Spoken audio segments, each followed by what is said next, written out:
Thank you, Mr. Chairman. I appreciate it very much. I first want to say I'm fully supportive of the underlying bill, H.R. 6371, which will help provide additional stability for providers under the Medicare fee schedule. This bill will accomplish this by raising the budget neutrality threshold, requiring CMS to continue to update the direct cost relative value units and adjust pricing and limiting the damage of the conversion factor each year. I want to thank my good friend, Dr. Burgess. We're going to miss you, Doctor. But I know we have a few more months left. My bipartisan amendment, which I do plan to withdraw, Mr. Chairman, would insert a new section with the contents of my bipartisan bill, H.R. 3671, the Providing Relief and Stability for Medicare Patients Act, which was noticed in our last subcommittee legislative hearing in October. Of course, I'm disappointed, but I know there's another day there that we were unable to get it on the agenda to mark it up and move forward here today. H.R. 3671, which I lead with my good friend, Representative Cardenas, would mitigate payment cuts to specialty services provided in community, office-based physician practice settings. These non-facility settings help preserve patient access to care and avoid further consolidation in the Medicare program. Office-based specialty care is a critical service outside of the hospital setting. It is also less costly for Medicare and for patients than when such care is provided in more expensive hospital settings. And I mean, it's a win-win for everyone, and I hope we get this done.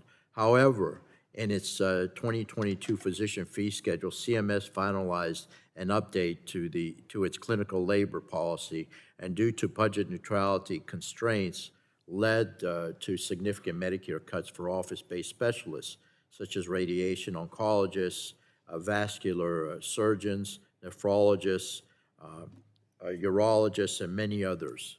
These adjustments in clinical labor costs meant some providers faced over 20% cuts in reimbursements.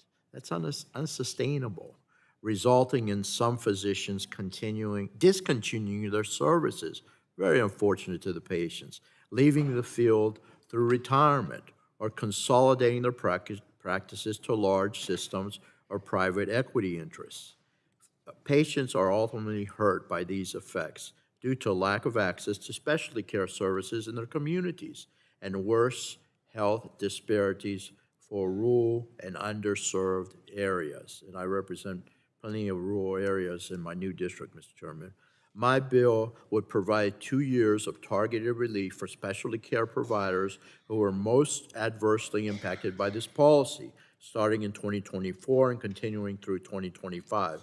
Unfortunately, if we don't act soon, the next round of cuts will lead to more consolidation, and I fear worse outcomes for patients who will pay more and wait longer for their care. We should be doing all we can to prevent this in our healthcare system. I understand that the costs associated with our bill may need to be scaled back, and I am committed to finding a path forward that ensures that the bill is fully offset. This includes potential ways to reduce the percentage of practice expense RVUs applied within the bill. In fact, our legislation was designed in a way to ensure these dials can be controlled in a way that is fiscally responsible. I want to thank Representative Cardenas for supporting these efforts with me and co-sponsoring this amendment. And I also want to recognize Dr. Murphy and Representative Davis on the Ways and Means Committee.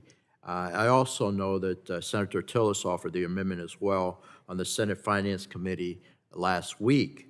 So, Mr. Chairman and Madam Ranking Member, I ask that you both please commit to working with me and the other co-leads on this bill to advance this policy further and ensure office-based specialists have stability under the Medicare program. These cuts must be mitigated to allow our doctors to continue to provide great care for patients in our community.